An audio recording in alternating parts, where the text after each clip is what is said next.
এদের সাথে আমরা সহানুভূতির ব্যবহার করি। আর রমাদান ইলা এক রমজান থেকে আরেক রমজান পর্যন্ত পা দিতে দেরি, পুরো বৎসরেরটা মাফ করতে দেরি করব না। আল্লাহকে যদি বলি তারপরেও যদি কিছু থাকে, তো গাট্টি তো হইল না। গাট্টি বোঝেন? মনে হয় বোঝেন নাই। কি বুঝছেন?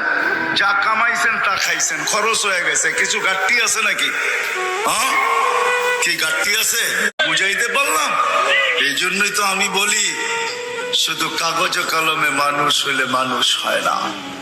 যদি হইতো তাহলে দুইটা চিত্র দেখাইছিলাম, যে মা বাবা এত কষ্ট করার পরেও মানুষের মতো মানুষ বানাইতে হয়।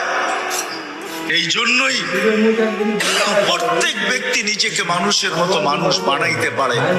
আপনি বলবেন 100টা দিয়া কি করে বানাবো, সুযোগই বা কোথায়?